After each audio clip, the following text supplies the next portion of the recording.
तुलसीदास जी विनय पत्रिका में लिखते हैं कि ऐसो को उदार जग माही, बिन सेवा जो द्रवै दीन पर, राम सरिस को नाही।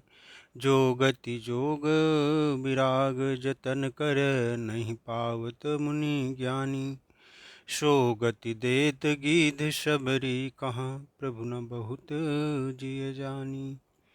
जो संपत्ति 10 शीस अरस करे, रावण शिव पहाँ लीनी।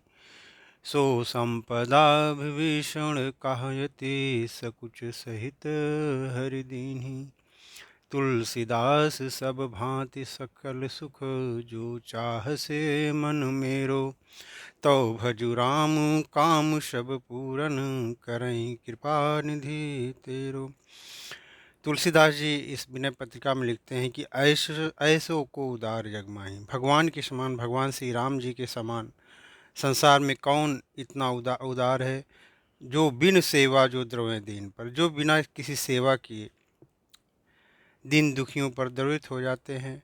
राम सरिस को नाही, राम श्री राम जी के समान दूसरा कौन ऐसा है संसार में। जो गति जोग विराग जतन करे, ऐसे एक श्री राम ही हैं, उनके समान कोई दूसरा नहीं है। बड़े बड़े ज्ञानी जो गति जोग विराग जतन करे, नहीं पावत मुनि ज्ञानी। बड़े बड़े ज्ञानी मुनि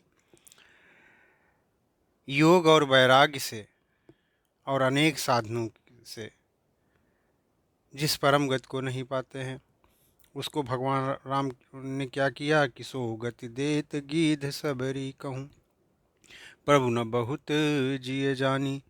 उस परम गति को भगवान श्री राम जी ने सबरी और गिद्ध को भी वो परम गति दे दी। और उसके लिए उन्होंने अपने मन में कोई उसको ये नहीं समझा कि मैंने उनको बहुत कुछ दे दिया है। तो और सबरी और गिद्ध के पास केवल भक्ति ही थी, भगवान के लिए उनके मन में पूर्ण समर्पण था। तो गिद्ध ने क्या किया, गिद्ध ने केवल सीता जी को बचाया था रावण से, और उससे वो घायल हो गया था। तो भगवान राम ने उस गिद्ध जटायु का भी उद्धार कर दिया। और एक बार तो भगवान राम उस जटायु को बचाना चाहते थे। उन्होंने उससे बोला भी था जटायु से कि राम कहा तनु राखहूँ ताता। जब उसको चोट लग गई थी, रावण ने उसको घायल कर दिया था, तो भगवान राम ने उससे कहा कि राम कहा तनु राखहूँ ताता, मुख मुस्काए कही तही बाता। जा कर नाम मरत मुख आवा, अधमहु मुकुत होई श्रुति गावा। भगवान राम ने कहा कि हे तात, कहिए तो मैं आपके शरीर को रख दूं और आप ऐसे ही बने रहिए। तो उसने मुस्कुरा कर ये भगवान से बात कही कि जाकर नाम मरत मुख आवा, जिनका नाम मुख में मरते समय आ जाए तो महान पा अधमहु मुकुत होई श्रुति गावा। ऐसा वेद कहते हैं कि जो अधम है, महान पापी है, उसकी भी मुक्ति हो जाती है। तो सो मम लोचन गोचर आगे, और आँखहूँ देह नाथ के ही खागे। उसने कहा कि वही भगवान राम मेरे नेत्रों के सामने खड़े हैं, तो हे नाथ, अब इस शरीर को कि राखहूँ देह नाथ के ही खागे। हे भगवान, मैं इस देह को किसके लिए रखूँ, अब किस कामना की पूर्ति के लिए रखूँ। जल भर नयन कहाँ रघुराई, तात कर्म निज ते गति पाई। भगवान रामचंद्र जी अपने नेत्रों में जल भरकर कहते हैं कि हे तात, आपने अपने श्रेष्ठ कर्मों से आपको दुर्लभ गति मिली है। और फिर भगवान राम आगे कहते हैं कि परहित बस जिनके मन माही, तिन कहूँ जग दुर्लभ कछु नाही। तो तनु निज तात जाहु मम धामा, देव काहू तुम पूरन कामा। भगवान राम कहते हैं कि हे तात, आप शरीर छोड़कर आप मेरे परम धाम जाइए, और मैं आपको क्या दूं। देव काहूँ तुम पूरन कामा, आप तो पूर्ण काम है, आप सब कुछ पा चुके हैं, अब मैं आपको क्या दूं। आपको देने के लिए मेरे पास कुछ नहीं बचा है, इसलिए तात आप शरीर छोड़कर आप मेरे परम धाम जाइए। तो वो गिद्धराज जो जटायु था वो अपना शरीर छोड़ने के पहले वो भगवान राम की स्तुति किया और भगवान राम ने उससे कहा कि सीता हरण तात जनि कहु पिता सन जाए जो मैं राम तु कुल सहित कहि दसानन आए। हे तात, सीता हरण की बात आप जाकर पिताजी से मत कहिएगा। यदि मैं राम हूँ, जो मैं राम तु कुल सहित कहि दसानन आए, जो मैं राम हूँ तो रावण कुल सहित जाकर, अपने कुटुंब सहित जाकर पिताजी से ये बात स्वयं ही कहेगा। तो उसने मरने के पहले भगवान राम की बहुत स्तुति की कि जय राम रूप अनूप निर्गुण सगुण गुण प्रेरक सही, दस शीस बाहु प्रचंड खंडन चंड सर मंडन मही, पाथोदगात सरोज मुख राजू आयत लोचनम, नित नौमि राम कृपाल बाहु विशाल भव भय मोचनम। तो उसने भगवान की स्तुति की। उसके बाद फिर अविरल भगति मांगी बर गीध गयो हरिधाम, और तेहि की क्रिया जथोजित निज कर कीन्ही राम। फिर उसने भगवान से अपनी कहा कि भगवान जी अपनी अखंड भक्ति दीजिए। भगवान ने उसको अखंड भक्ति का वर दिया। उसको पाकर वो उस गीधराज जटायु ने अपने शरीर को त्यागा और भगवान के परम धाम को प्राप्त किया। भगवान राम ने उसका दाह कर्म किया। तो उसका ऐसा सौभाग्य था कि उसका दाह कर्म आदि भगवान श्री राम ने किया और यथा योग्य सारा कुछ किया और अपने हाथों से किया। तो भगवान राम तो कोमल चित अति दीन दयाला, कारण बिन रघुनाथ कृपाला, और गीध अधम खग आमिष भोगी, और गत दीन्ही जो जाचत जोगी। इसीलिए तुलसीदास जी ने जो वहाँ पे लिखा है उसका मतलब ये कि कोमल चित अति दीन दयाला। भगवान राम तो बहुत ही कोमल चित हैं, दीन दयालु हैं और बिना ही कारण कृपा करने वाले हैं। कारण बिन रघुनाथ कृपाला, बिना कारण ही वो कृपा करते हैं। और फिर गीधे अधम खग आमिष भोगी, वो गीध था, गीध पक्षियों में भी अधम पक्षी था। वो क्या, आमिष भोगी, मांसाहारी था। वो हमेशा दिन रात उस मांस ही उसका आहार था। तो गत दीन ही जो जाचत जोगी, उसको गत मिलनी नहीं चाहिए थी लेकिन भगवान ने उसको गत दे दी, जिसे योगी जन मांगते रहते हैं। क्यों? उसके अंदर परमारथ था। उसने भगवान सीता जी को बचाने की कोशिश की, परमारथ किया। तो इसीलिए शिव जी कहते हैं कि सुनहु माते लोग अभागी, हर तज होई विषय अनुरागी, अपुन सीत ही खोजत दोई भाई, चले बिलोकत बन बहुताई।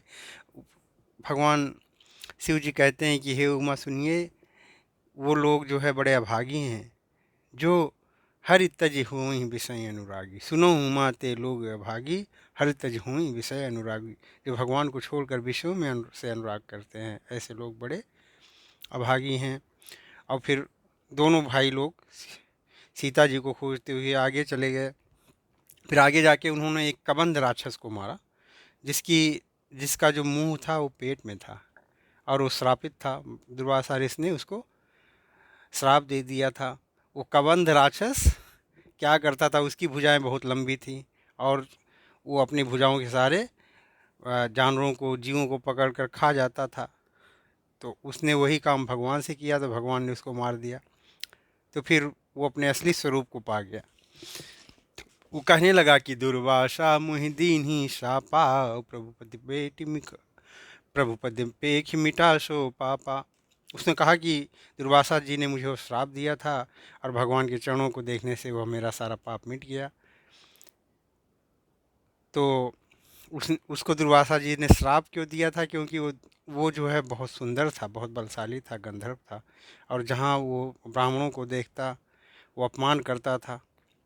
दुर्वासा के साथ भी उसने वही किया। तो दुर्वासा ऋषि ने उसको श्राप दे दिया, बोला कि तुम्हारा जो रूप है बहुत ही विकृत रूप हो जाए, तुम्हारा मुख तुम्हारे पेट में आ जाए और तुम्हारी भुजाएं बहुत लंबी हो जाएं, और जिससे तुम जो है राक्षस की तरीके से तुम हो जाओ, जंगल में पड़े रहो और पकड़ पकड़ के जीवों को खाओ, राक्षसी प्रवृत्ति की हो जाओ। तो उसकी प्रवृत्ति वही हो गई। तो भगवान ने उसको अंत में उसका उद्धार किया। तो उसने बताया कि दुर्वासा जी ने मुझे श्राप दिया था। तो भगवान ने उससे कहा कि सुन गंधर्व कहूँ मैं तो ही मोहि न सुहाए ब्रह्म कुल द्रोही। भगवान ने उसे कहा कि हे गंधर्व सुनो, मुझे जो ब्राह्मणों से जो दोष रखता है वो मुझे सुहाता नहीं, मुझे अच्छा नहीं लगता। उसने कहा कि मन, भगवान जी ने कहा कि मन क्रम वचन कपट तजी जो कर भूसुर सेव अब मोहि समेत बिरंच शिव बस ताके सब देव। भगवान जी ने उससे कहा कि मन वचन और क्रम से जो कपट छोड़कर जो इस पृथ्वी पर भूसुर, जो इस पृथ्वी के सुर हैं, कौन है वो? ब्राह्मण हैं, जो उनकी सेवा करता है। भगवान कह रहे हैं कि मोहि समेत बिरंच शिव, मुझ समेत ब्रह्मा शिव और आदि सब देवता उसके बस में हो जाते हैं। बस ताके सब देव, सारे देवता उसके बस में हो जाते हैं। इसलिए आगे से आप ब्राह्मणों का के साथ कभी मत करना, कभी उनको साथ कभी कुछ ऐसा उनको दुर्वचन मत कहना। फिर उन्होंने बोला कि सापत ताड़त परस कहंता अभिप्र पूज यस गाम ही संता अपूजय विप्र सुशील गुणहीना शूद्र न गुण गण ज्ञान प्रवीणा। कहते श्राप देता हुआ, जो श्राप दे, अगर ब्राह्मण ऐसा कोई भी हो जो श्राप दे या मारे भी, ताड़त मारे या परस, परुष मतलब कठोर वचन कहने वाला ऐसा कोई ब्राह्मण हो कि सापत ताड़त परुष कहंता अब विप्र पूज्य यश गांव ही संता, ऐसा ब्राह्मण भी पूजनीय है, ऐसा संत लोग कहते हैं। और फिर आगे तुलसीदास जी लिखते हैं कि पूजई विप्रशील गुणहीना। ब्राह्मण चाहे उसके पास कोई सील न हो और सब गुणों से हीन हो, तब भी ब्राह्मण पूजनीय है। और फिर कहते हैं कि शूद्र न गुण गण ज्ञान प्रवीणा। वो कहते हैं कि शूद्र कितना गुणी हो, कितना ज्ञानी हो, प्रवीण कितना हो, पूजनीय नहीं है, ब्राह्मण पूजनीय है।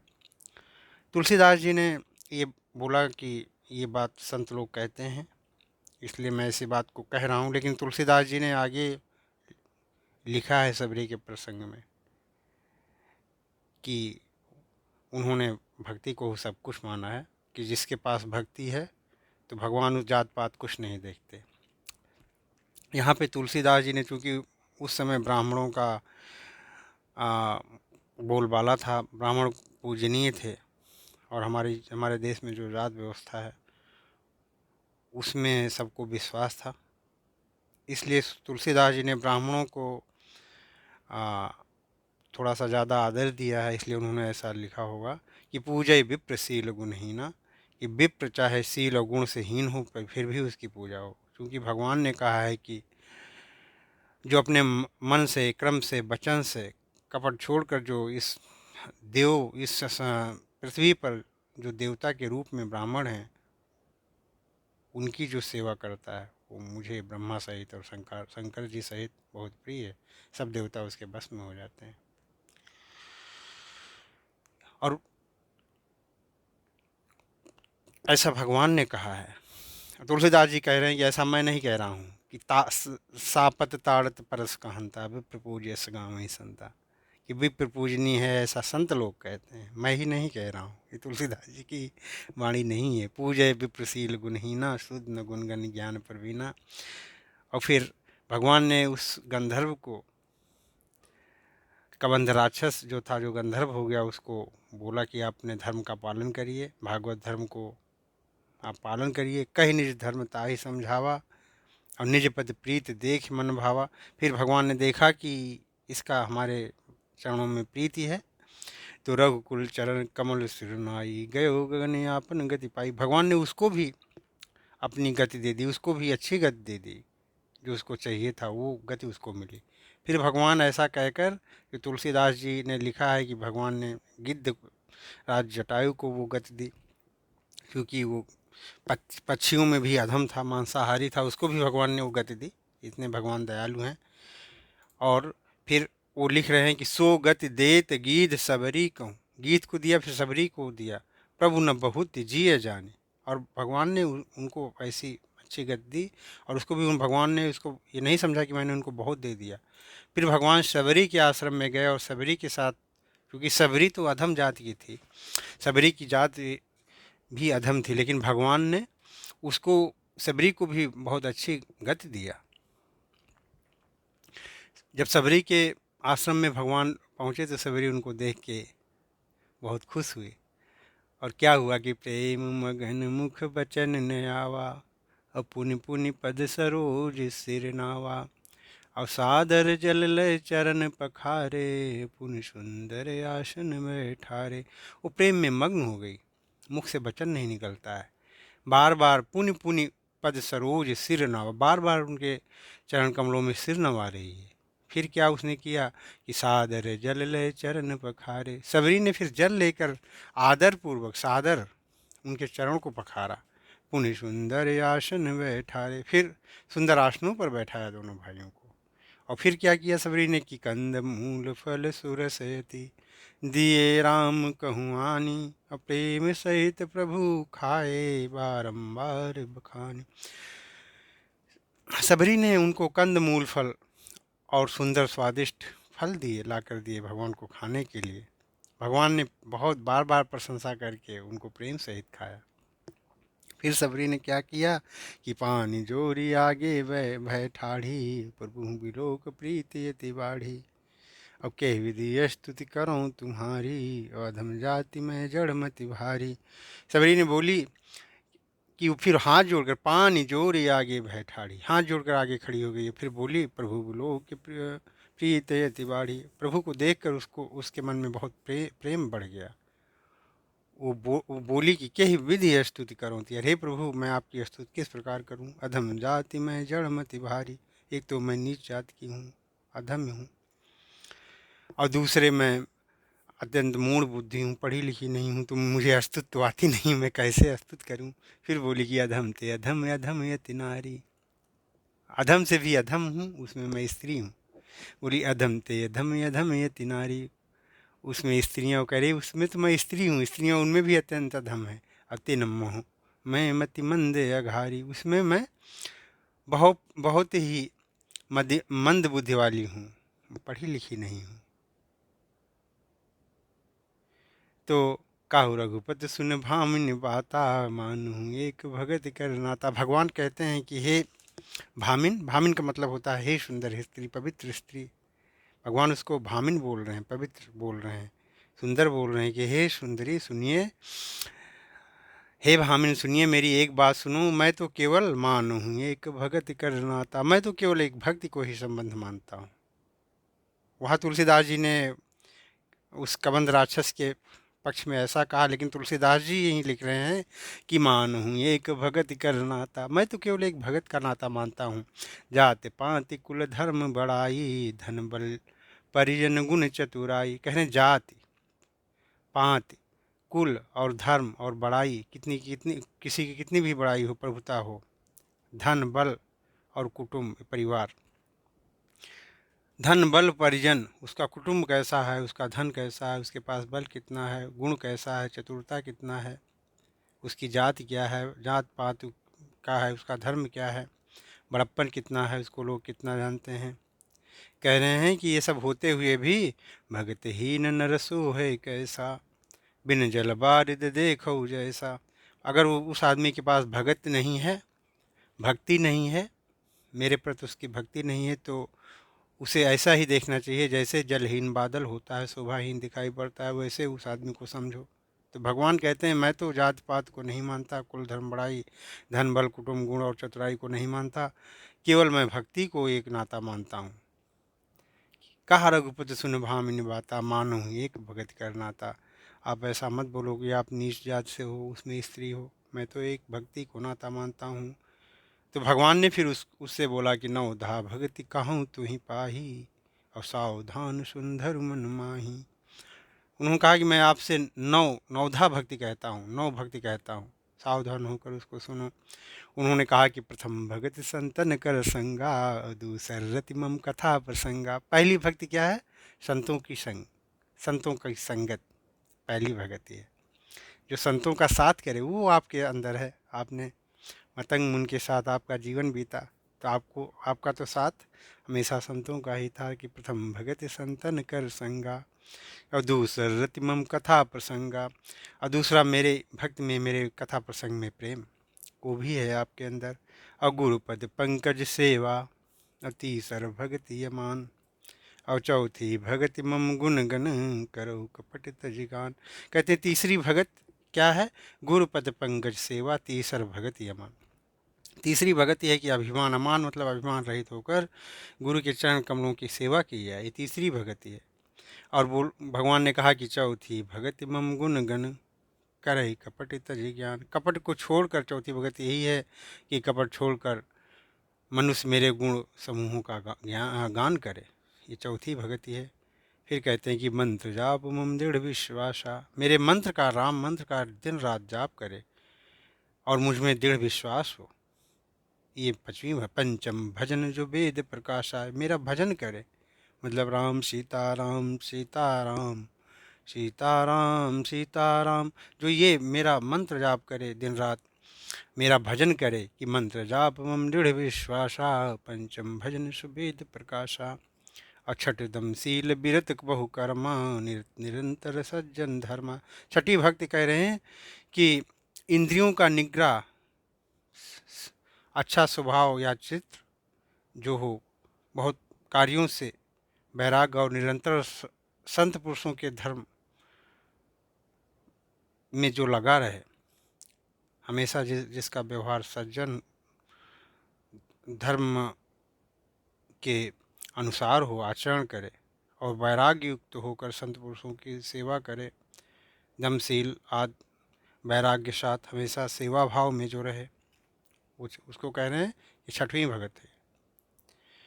तो कहते हैं कि सातों समूहि मैं जग देखा, मोते संत अधिक कर लेखा। कहे सातवीं भगत जो है क्या है कि जो सारे जगत में मेरा ही भाव देखे, पूरे संपूर्ण जगत भर को समभाव में मुझ में ही देखे, राम में देखे, इसकी सिया राम में सब जग जानी, कि सारे संसार को सिया राम में जाने। तो कह रहे हैं ये सातवीं भगत है। और मुझसे अधिक कह रहे हैं कि सातों समूहि में जग देखा, मोते संत अधिक कर लेखा, मुझसे ज़्यादा संतों का सम्मान करे, ये सातवीं भगत जिसमें हो। और आठों जथा लाभ संतोषा, सपनों नहीं देखे पर दोषा। आठवीं भक्ति क्या है? जो कुछ मिल जाए उसी में संतोष करना और स्वप्न में भी पराये दोषों को न देखना, ये आठवीं भगत है। फिर लास्ट में आते कहते हैं नवम सरल सब क्षण छल हीना, मम भरोसे ही हर्ष न देना। कह रहे नवीं भगत क्या है कि सरलता हो जिसके अंदर और सबके साथ कपट रहित बर्ताव करे, मम भरोसे ही, मेरे में ही उसका भरोसा हो, और हर्ष न देना, हृदय में मेरा भरोसा रखना और किसी भी अवस्था में हर्ष और दैन, मतलब न ज़्यादा खुश हो न ज़्यादा दुखी हो का ना होना, हमेशा समभाव रहे। जो कह रहे हैं कि ये नवधा भक्ति है। फिर नौ महु ये कहो जिन कहे होई, नारे पुरुष सचराचर कोई। ये नौ में जिनके अंदर एक भी होती है, वो चाहे स्त्री हो चाहे पुरुष हो चाहे सचराचर, इस जगत में जड़ चेतन कोई भी हो, सोई अतिशय प्रिय भामिन मोरे, सकल प्रकार भगत दृढ़ तोरे। वो मुझे प्रिय होता है। सोई अतिशय प्रिय भामिन मोरे, हे भामिन वो मुझे बहुत ही प्रिय होता है। और सकल प्रकार भगत, और तुम्हारे अंदर तो सकल प्रकार भगत दृढ़ तोरे, फिर तुम में तो सभी प्रकार की भक्ति दृढ़ है, तो तुम अपने आप को क्यों अधम समझती हो कि मैं अधम हूँ। अजोग वृंद दुर्लभ गति जोई, तो कहूँ आज सुलभ भय सोई। कह रहे अतएव जो गति योगियों को भी दुर्लभ है, जोग वृंद दुर्लभ गति जोई। कह रहे हैं कि जो योगियों के भी को भी जो गति दुर्लभ है वो आज आपके लिए सुलभ हो गई है। तो कहूँ आज सुलभ भय सोई, वो आपको सुलभ हो गई। और भगवान आगे कहते हैं कि मम दर्शन फल परम अनुपा, जीव पाओ निस्साहस स्वरूपा। भगवान कहते हैं कि मेरे दर्शन का परम अनुपम फल यह है कि मम दर्शन फल परम अनुपा, जीव पाओ निस्साहस स्वरूपा। मेरे दर्शन का परम अनुपम फल यह है कि जीव अपने साहस स्वरूप को प्राप्त हो जाता है। हे भामिन, तो आपके अंदर तो बहुत सारी भक्तियाँ हैं, आपको मेरे दर्शन के बाद ही आप अपने साहस स्वरूप को प्राप्त हो गई। तो आपने आपको अधम नहीं कहिए।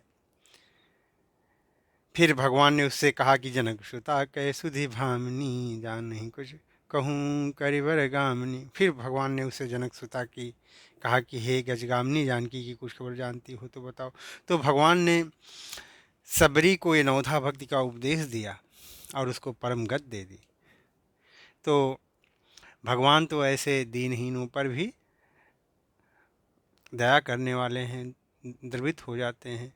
तो भगवान कहते हैं ये 9 भक्त जिसके में से एक भी भक्त जिसके अंदर होती है उसके ऊपर मैं खुश रहता हूँ। तुम्हारे अंदर तो सारी भक्ति हैं। तो भगवान ने उसको परम पद दिया उस सबरी को। तो इसलिए भगवान इतने दयालु हैं। इसलिए तुलसीदास जी कहते हैं कि ऐसे भगवान को छोड़कर जीव क्यों नहीं विषयों में क्यों लिप्त रहते हैं। तो इस जो पद में तुलसीदास जी कह रहे हैं कि सो गति देत गीध सबरी कहूँ प्रभु न बहुत जी जानी और जो संपत्ति 10 शीस अरस करी रावण शिव पाहलीनी। कहें कि जो संपदा 10 शीस ने रावण ने अपने सिरों को काट काट कर शिव जी से लिया था, उनको चढ़ाया था, बहुत पूजा पाठ करके लिया था। सो संपदा विभीषण कहूँति सकुच सहित हरि दीन्ही। वही संपदा उसी लंका को भगवान राम ने विभीषण को सकुचा कर दिया। सकुचा कर क्यों भगवान सोचे कि ये तो मैं दाता हूँ नहीं इसका, इसलिए भगवान को संकोच हुआ। भगवान अपने आप को दाता नहीं समझ रहे हैं, इसलिए भगवान संकोच करके उस संपदा को लंका को विभीषण को दिया। तो भगवान अपने आप को ऐसा समझते हैं कि मैं तो दाता नहीं हूँ। इसलिए तुलसीदास सब भांति सकल सुख जो चाहस मन मेरो। तुलसीदास जी कहते हैं अगर मेरा मन हर तरीके से सारा सुख चाहता है तो भज राम काम सब पूरन करें कृपा निधि तेरो। तो हे मन, अपने मन को समझा कर कहते हैं तो हे मन तो श्री राम जी का भजन कर, कृपा निधान प्रभु तेरी सारी कामनाएं पूरी कर देंगे। इसे तुलसीदास जी अपने आप को समझाते हैं कि ऐसो को उदार जग माही बिन सेवा जो द्रवे दीन पर राम सरिस को नाही। जो गति जोग विराग जतन करी नहीं पावत मुनि ज्ञानी। सो गति देत गीध सबरी कहूँ प्रभु न बहुत जिय जानी। जो संपति 10 शीस अरस करी रावण शिव पहलीनी। सो संपदा विभीषण कहूँ तिस कुछ सहित हरि दीन्ही। तुलसीदास सब भांति सकल सुख जो चाहस मन मेरो। तो भज राम काम सब पूरन करें कृपा निधि तेरो। तो भाइयों, अगर मनुष्य अपना भला चाहे, अपना इस इहलोक और परलोक को बनाना चाहे तो उसे भगवान राम का भजन करना चाहिए। क्या भजन करना चाहिए कि सीताराम जय राम जय जय राम, जय राम जय राम जय जय राम, सीताराम सीताराम जय जय राम, सीताराम सीताराम जय जय राम, जय राम जय राम जय जय राम, सीताराम सीताराम जय जय राम, जय श्री राम।